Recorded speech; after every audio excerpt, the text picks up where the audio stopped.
The Alps, Europe's majestic wonderland. Yet deep inside lies one of the world's longest road tunnels.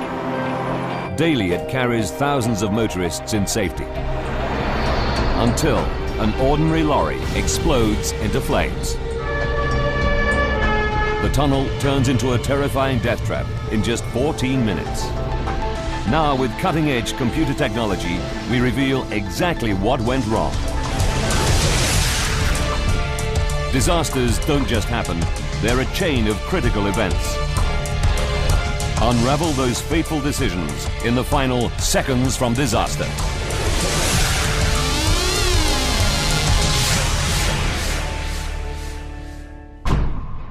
Europe, France, Mont Blanc.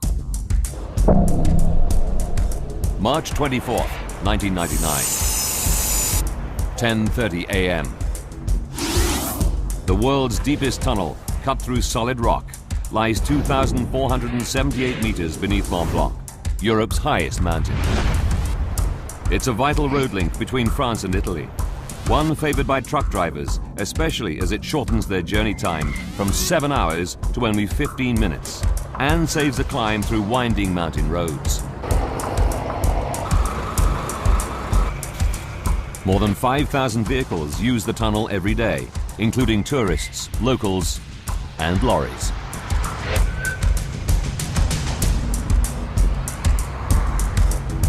It's a fine spring morning as British trucker John Whitby heads for the toll on the Italian side. As you come up through the mountains towards the tunnel entrance, it's very picturesque, and then there's this little black hole in the side of the mountain. Prior to this particular day, I'd always been quite happy to go through the tunnels. Some use the tunnel for pleasure. Extreme skier Nicolas Borghi is heading from his home in Italy to the ski slopes of France. That day, the snow conditions were perfect. It is my passion to ski off-piste. We packed our ski boots and all our other gear in the car and drove towards the tunnel. When we got there, we paid our tolls and entered the tunnel as we'd done 1,000 times before.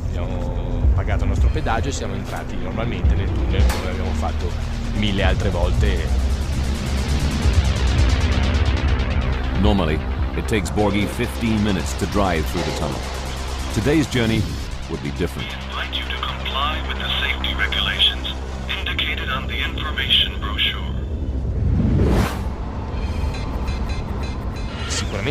Surely it's always dangerous to cross a tunnel, but nothing had ever happened before.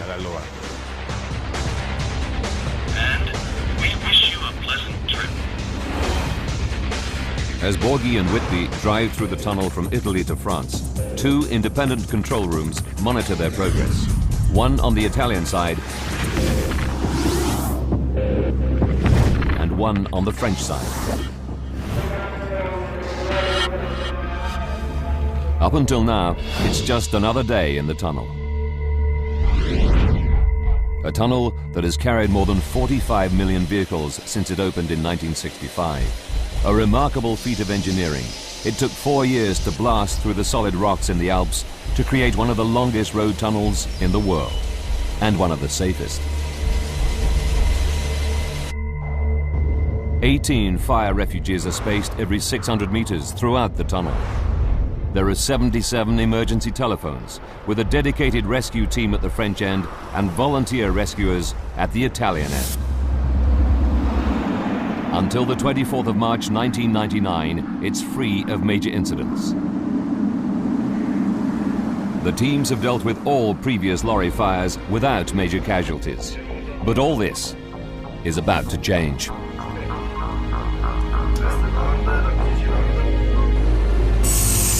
10:46 a.m. A 40-ton refrigerated lorry arrives at the toll booth on the French side of the tunnel. Just one of the 2,000 lorries that use the tunnel every day. Behind the wheel is Gilbert de Grave, a 57-year-old Belgian driver with 25 years experience. 10:47. He enters the tunnel and reaches 60 kilometers per hour.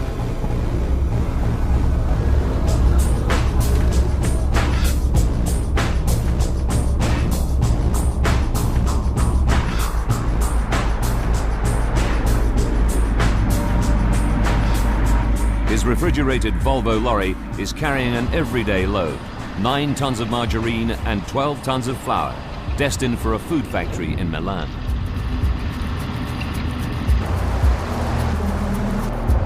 Other lorries and cars enter the tunnel behind him. As always, 40 closed-circuit TV cameras monitor the progress of all vehicles.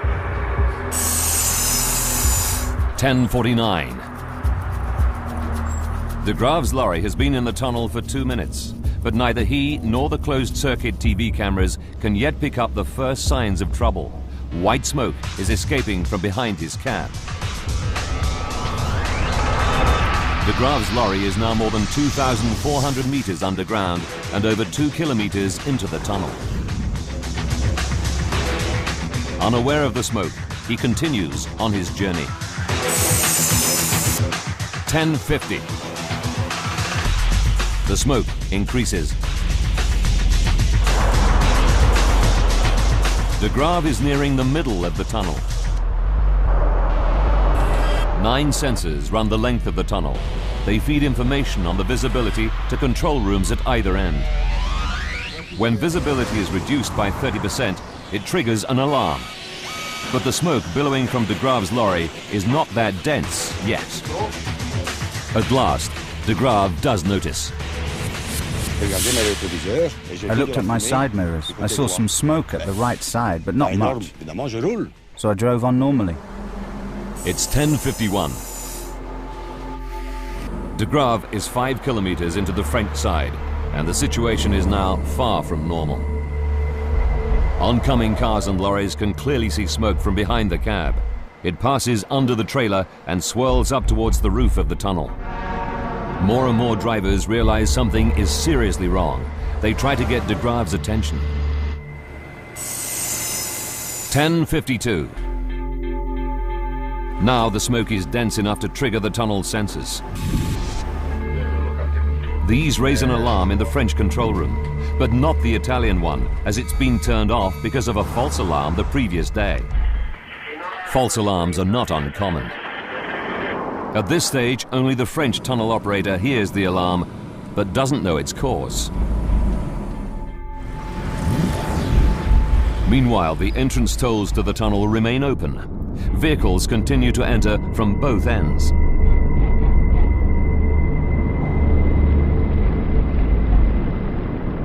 Finally, Gilbert de Graaf can ignore the smoke no longer. As I drive, the smoke is increasing. I put on my hazard lights to warn the people behind and avoid an accident.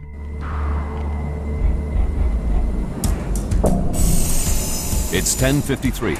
He brings his lorry to a halt. He's 6 kilometers in, the halfway point of the Mont Blanc tunnel. I stopped slowly. I got out of the truck and the smoke was much more noticeable. A queue quickly forms behind him. I tried to grab hold of the extinguisher, but I didn't have time because the whole cabin was in flames. Suddenly, it explodes.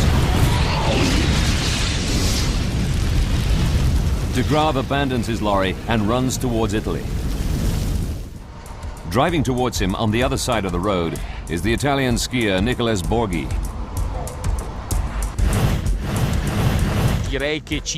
I was halfway through the tunnel when I saw a glow far away. Then, when I was 20 meters away, I saw a massive flame and the truck driver running away.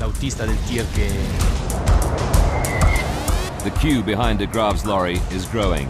38 men and women are stuck in their vehicles. None of them can see the danger ahead. But John Whitby, who's coming from the opposite direction, can. We looked down the tunnel and couldn't see anything but blackness. But what we didn't know at that point was that blackness was actually thick smoke. And that thick smoke is rapidly enveloping the vehicles stuck behind De Graaf's lorry. Within seconds, the road tunnel will turn into a raging inferno.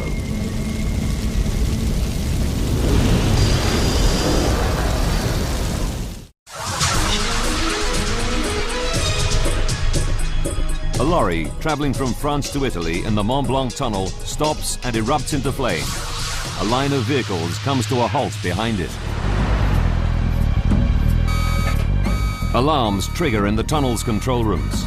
But operators do not yet realize the seriousness of the situation and continue to allow vehicles to enter the tunnel from its two entrances in France and Italy.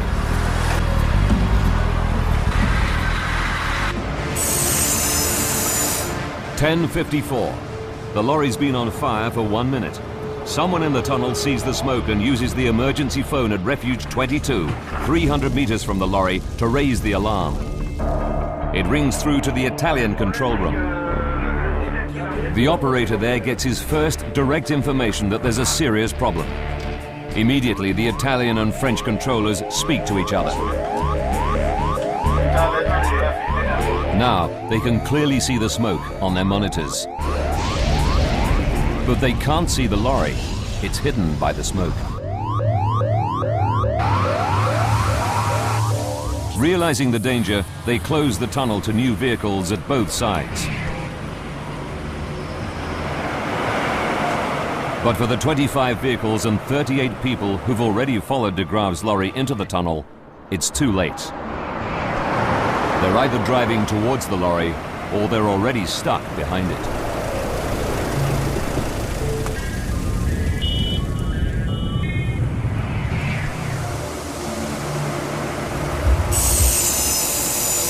(10:56).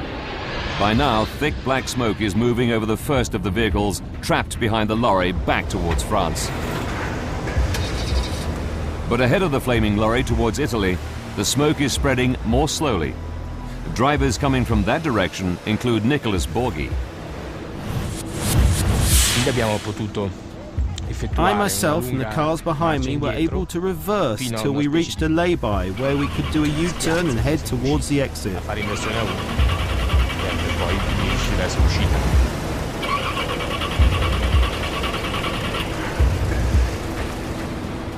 In the Italian control room, an operator sees the fleeing vehicles and pumps fresh air in towards them.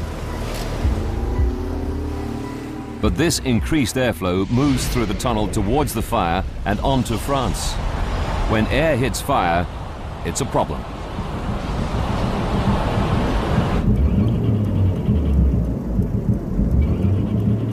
Like Borghi, John Whitby is also trying to escape.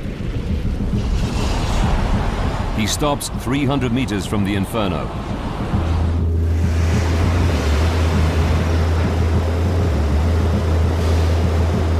But the tunnel is too narrow for his lorry to turn. He has no choice but to abandon it. As he does, he looks back on the trapped vehicles. There must have been a lot of people that just did not stand a chance at all. It must have been absolutely horrifying for them. As Whitby makes his escape, the fire is burning fiercely, producing more and more thick black smoke. 10:57. The fire has been raging for just 4 minutes. Yet the killer smoke has already covered almost half a kilometer on its way towards France. The alarm reaches the tunnel's rescue team stationed at the French entrance. A 4-man team prepares to go in. 10:58. The wall of smoke from the epicenter of the fire obscures the view of the closed-circuit TV cameras. And as the French rescue team enter the tunnel, they don't know that 38 people are stuck in their vehicles behind the lorry.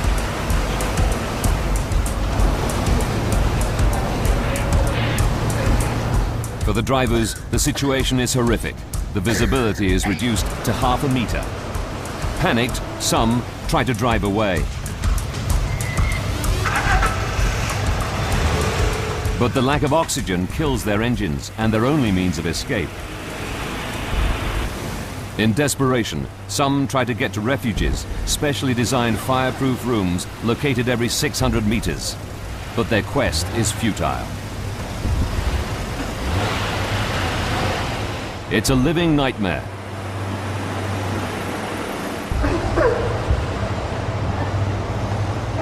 Most of those trapped are unconscious within minutes.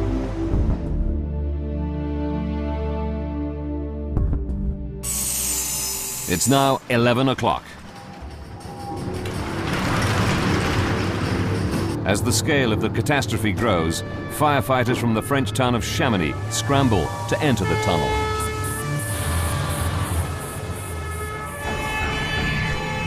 But they manage to travel less than 4 kilometers before their vehicle is engulfed by the wall of smoke. Unable to turn it around, they're forced to abandon it and seek shelter in a maintenance room where they'll remain for 5 hours.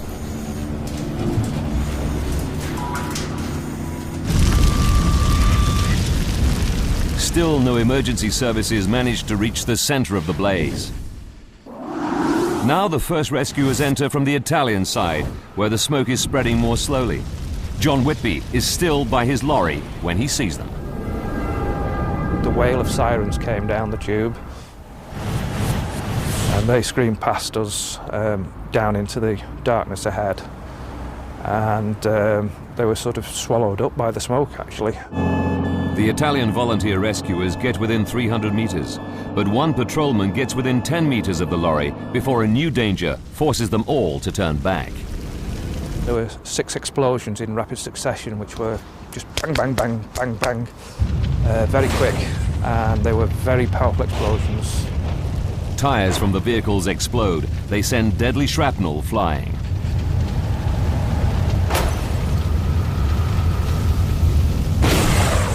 The tunnel walls shook with the force of the explosion. Within a minute or two of that happening, the fire brigade were back. As they retreat, the Italians rescue John Whitby and other drivers. Among them is Gilbert de Grave, the driver of the lorry that starts the Inferno. They exit the tunnel on the Italian side. They've all made a miraculous escape. It's 11:11. Italian firefighters enter the tunnel to try to tackle the blaze.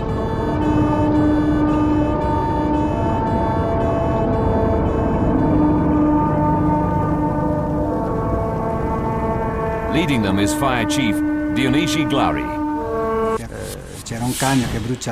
We could see in the distance a wall of smoke that we tried to penetrate with our vehicle.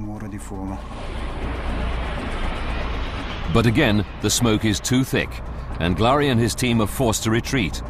They seek shelter in refuge number 24, one of the tunnel's fireproof rooms, where they'll be safe for 2 hours. But for these firefighters, the drama isn't over. They receive word about some colleagues who are trapped, but where? Bravely, Glari and his team leave the safety of Refuge 24 and head out into the smoke to try to find them. We were walking in the tunnel with one hand along the walls so as to find our way.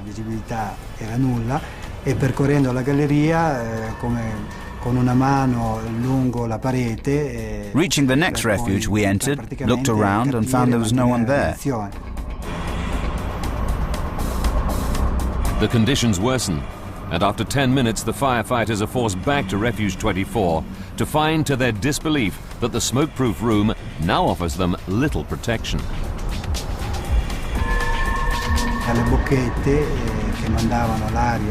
We saw smoke coming from the ventilation vents that should send clean air into the refuge. With their breathing apparatus running on empty, they're desperately short of air. Outside, the operation commander hatches a plan. The trapped firefighters are told that beneath the road is a ventilation duct full of fresh air which may offer a means of escape. The problem is finding the door without getting lost in the smoke. To reach this doorway, we had to use an electrical extension lead that we tied to the door of the refuge and then went to look for the doorway.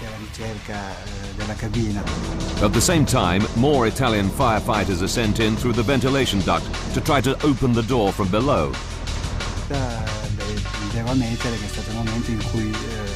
The moment they opened that door, that was the moment I glimpsed a possibility of escape. mia salvezza ma era anche quella di tutta la squadra. The rescuers become the rescued. After 3 hours, Glary and his team are able to escape through the ventilation duct.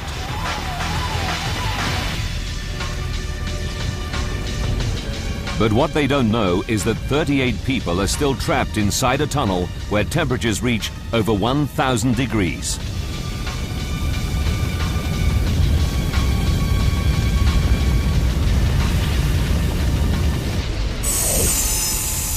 (11:30).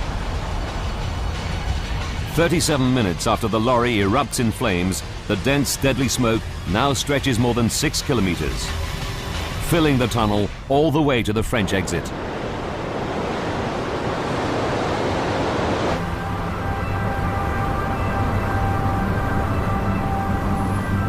Firefighters abandon all efforts to attack the flames.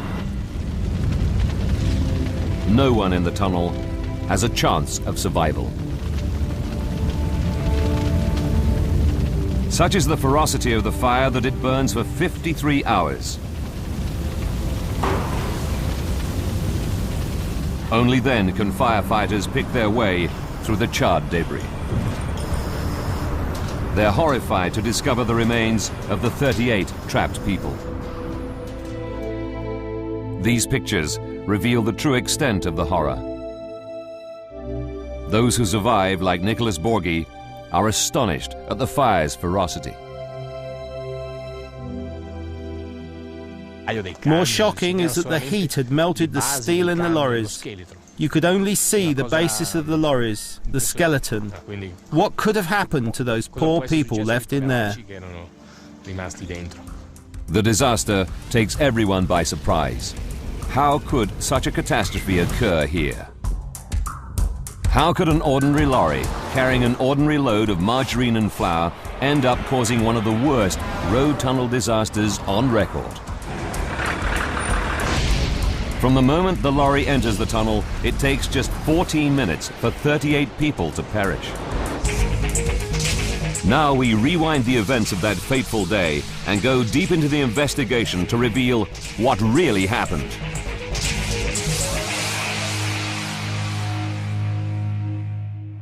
Advanced computer simulation will take us where no camera can go, into the heart of the disaster zone. A team of experts is assembled to investigate the fire. Using their data, we can piece together the deadly chain of events to find out what caused this terrible tragedy. The first mystery facing the experts is what starts the fire in the lorry. They trace the lorry's journey on its approach to the tunnel.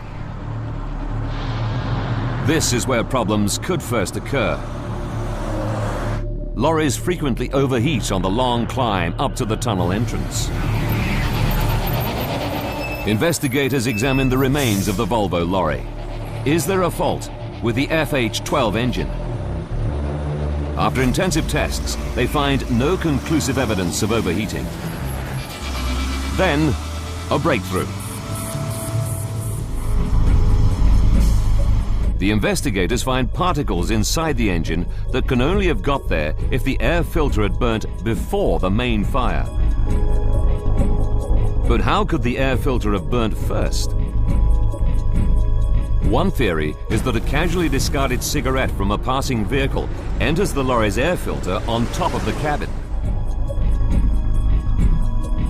The cigarette travels down to the filter, which catches fire. Particles then enter the engine, causing that to catch fire and thus starting the blaze. It's a strong possibility. Investigators then carry out an experiment on a similar lorry in similar conditions. Although not conclusive, it proves a cigarette butt entering the air filter could cause a fire. But that in itself is not enough to cause a tragedy on the scale of the Mont Blanc tunnel fire. So how did this small fire turn into a raging inferno?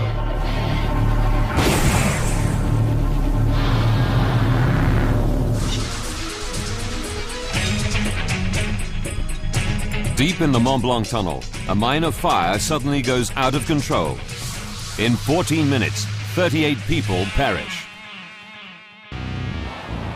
Using advanced computer graphics based on the official reports, we go deep into the investigation to unravel the chain of deadly events.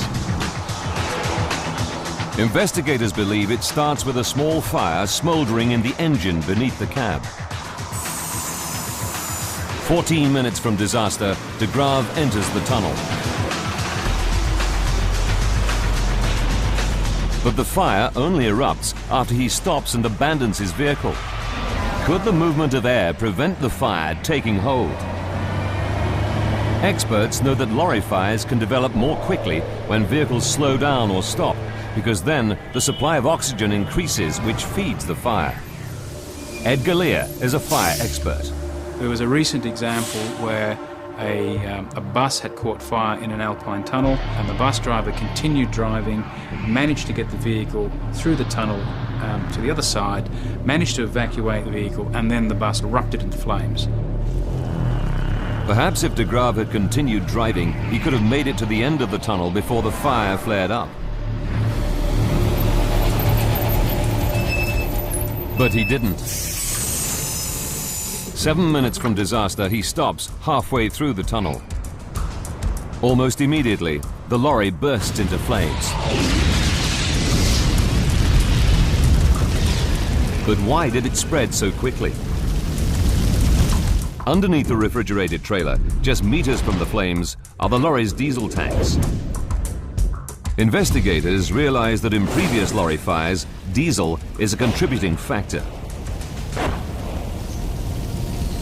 Did diesel from de Grave's lorry fuel the fire? Didier Lacroix has studied hundreds of fires and knows where to look.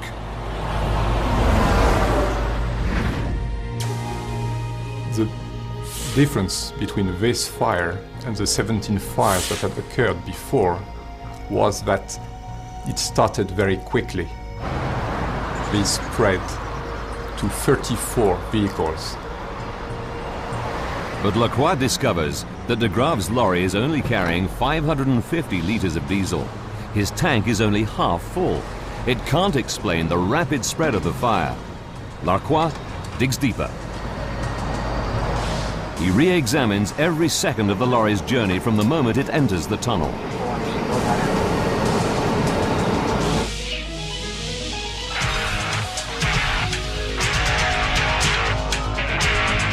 His team turn their attention to the contents of the refrigerated trailer. It's only carrying 9 tons of margarine and 12 tons of flour, a seemingly harmless load. They're not even classified as dangerous goods. But with little else to go on, they begin to experiment with the cargo. One of the things we discovered was that goods that are not classified officially as dangerous can lead to a very serious fire.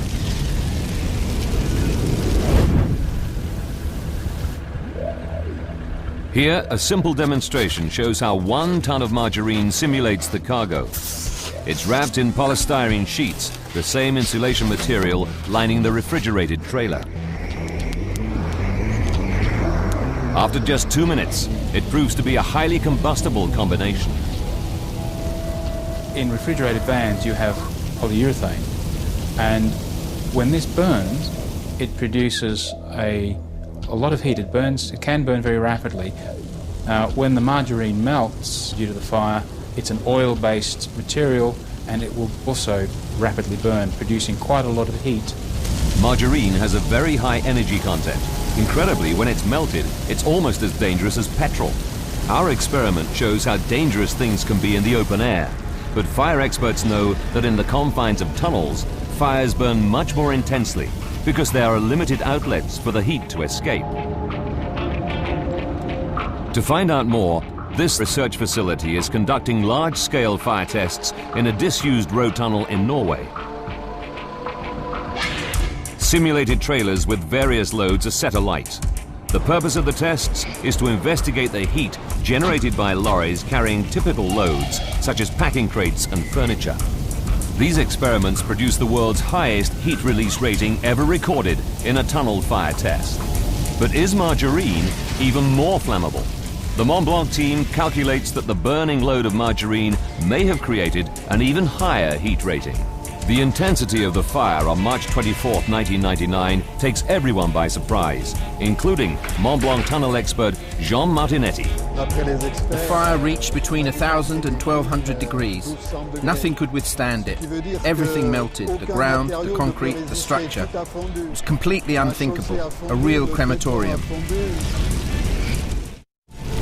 Investigators are shocked that such a simple cargo of margarine and flour, not classified as dangerous, could produce a fire almost as powerful as a 30,000-litre petrol tanker.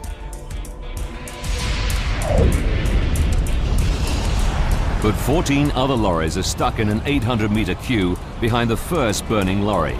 Could these have contributed to the fire? The second truck was also carrying margarine. There were 2 trucks carrying large quantities of polyethylene.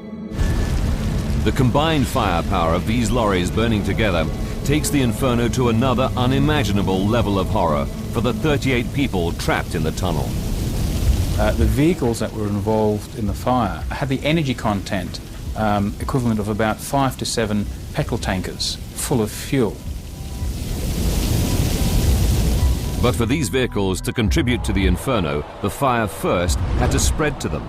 So how did that happen? 3 explanations emerge. First, the burning truck radiates heat and generates hot gases that in the confines of a tunnel can ignite vehicles a great distance from the fire.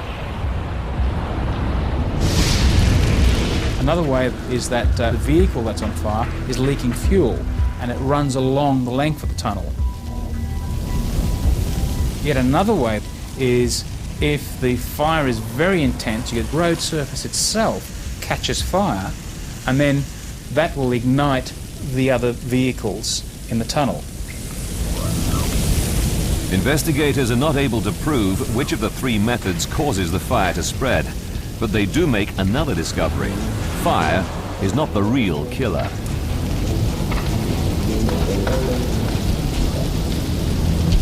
We found out later that people died in the cars before they could even open the doors and get out. So if fire is not the killer, what is?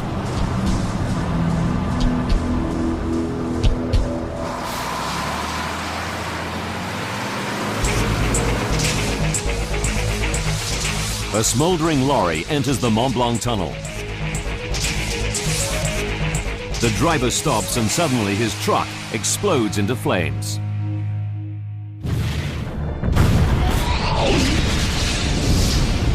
Investigators know that the driver manages to escape the Inferno by running towards Italy.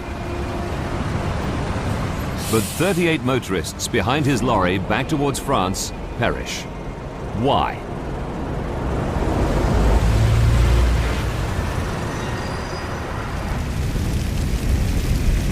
Investigators focus on the smoke given off by the fire. Without realizing it, John Whitby is a witness to this deadly wall of smoke. All we could see ahead was blackness about 200 metres from where we were stopped. It was just completely dark. We presumed that it was just lack of lighting, but it actually turned out to be the smoke from the fire.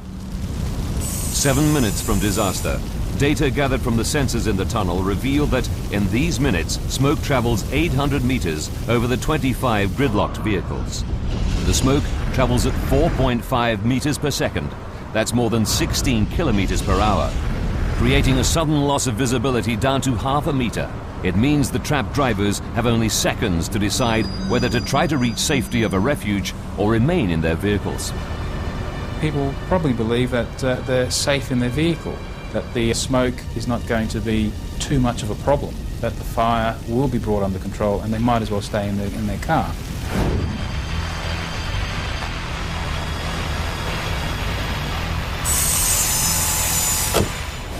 Four minutes to go.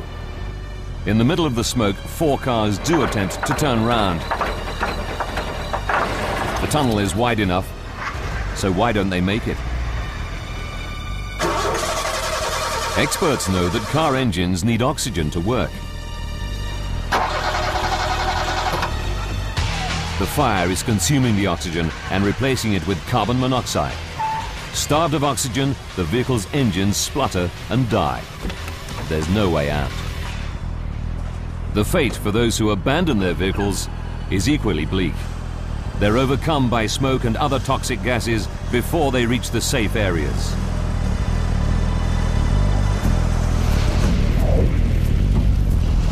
Analysis of the scene reveals that the smoke contains cyanide, a gas that no one can survive.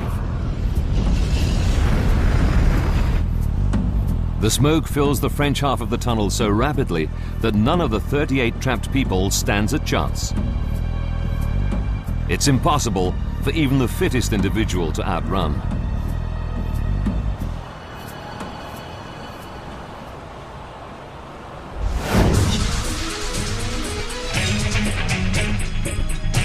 "14 minutes after the lorry enters the tunnel, everyone in the tailbank behind the truck has perished."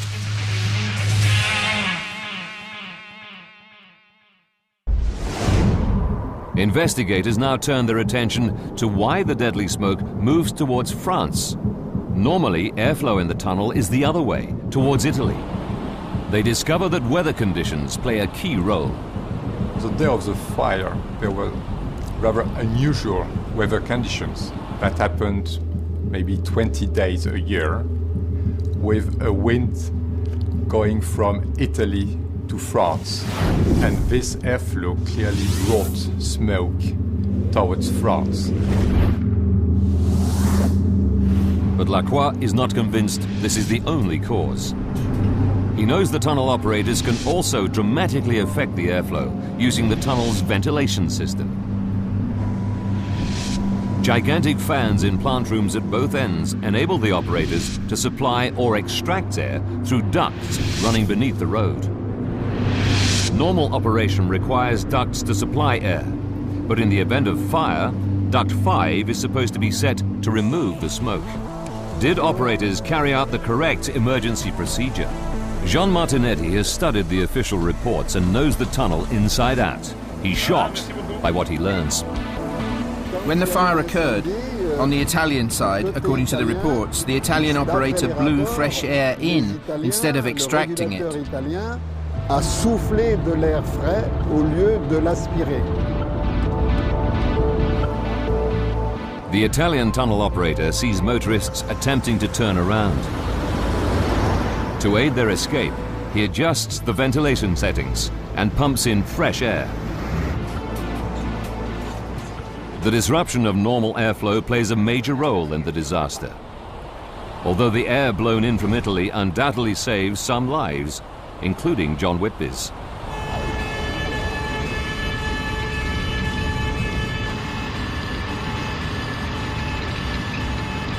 I realised how lucky I was. 90% of the time, the smoke would have come the other way to Italy, and I wouldn't be here now. But the air being pumped in from Italy moves the smoke towards France at a terrifying speed. After enveloping the vehicles trapped behind the burning lorry, the smoke accelerates, now moving at 6 meters per second. On the French side, the whole French half of the tunnel was filled with smoke in little over half an hour.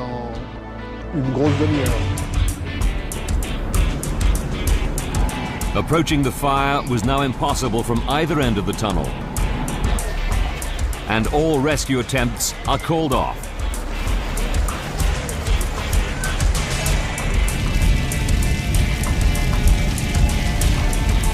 But a startling discovery is about to be made.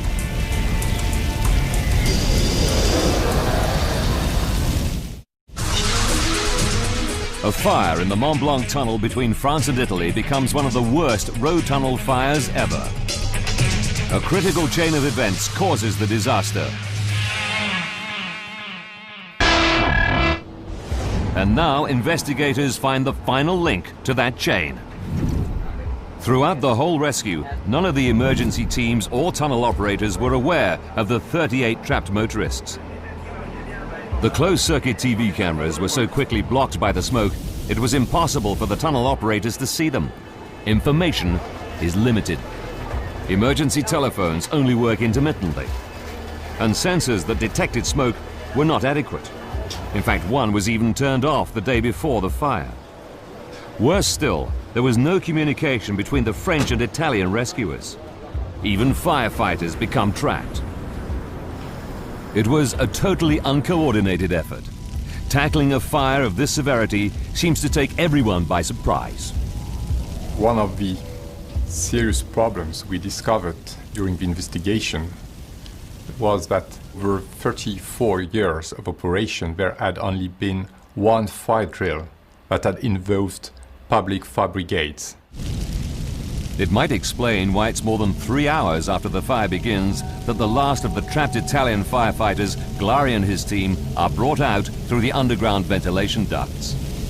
They were absolutely black. You couldn't see the colour of the helmets or the uniforms. You couldn't see the colour of the fire engines. Everything that came out of that tunnel was black. It was a horrible sight, really. The inferno rages for 53 hours before it's extinguished.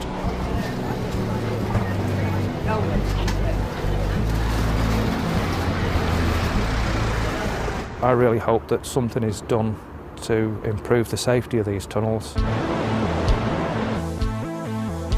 The disaster triggered an overhaul of safety procedures in the Mont Blanc tunnel. Today, maximum speed limits and minimum distances between vehicles are strictly enforced.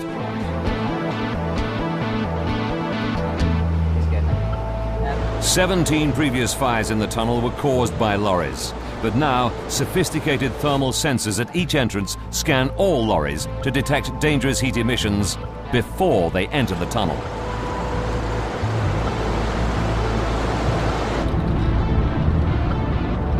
The tunnel operators have gone a long way to correct the mistakes. Many changes have been made regarding safety in the Mont Blanc tunnel.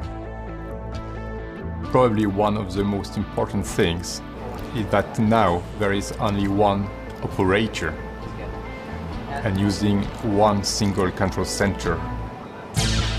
They stage regular fire and evacuation drills.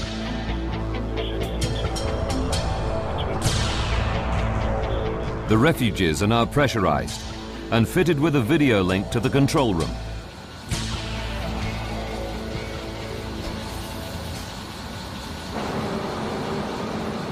Staircases now connect them directly to evacuation channels below the road.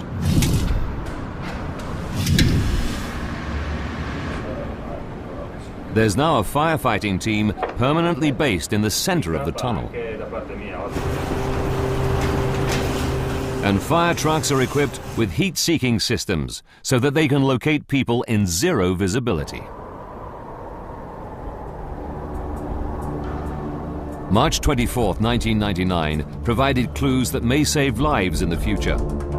But it's small consolation for relatives of the people who died in the tunnel,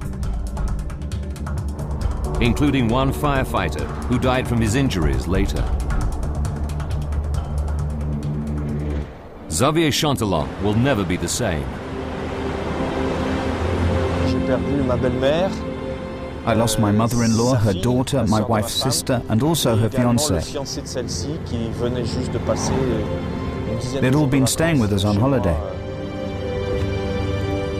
For relatives of the victims, like Xavier, there are still many unanswered questions regarding the final moments of those loved ones lost inside the tunnel.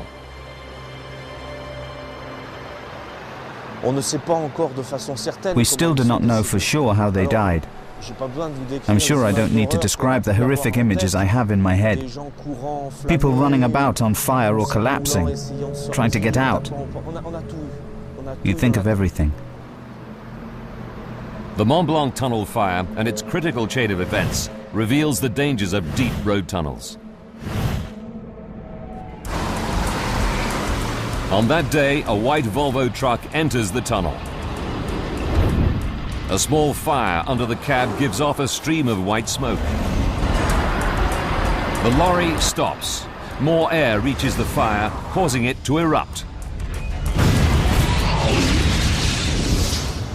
The ordinary cargo of margarine turns deadly, creating a fire with the same potential as a 30,000-litre fuel tanker.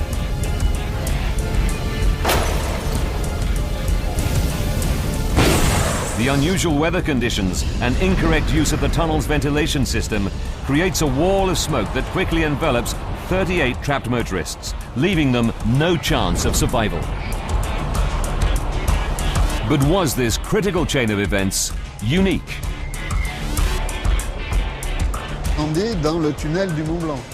I think there will be another fire in the Mont Blanc tunnel. Tomorrow, in 6 months, a year. But the emergency services are better adapted today than they were at the time of the disaster.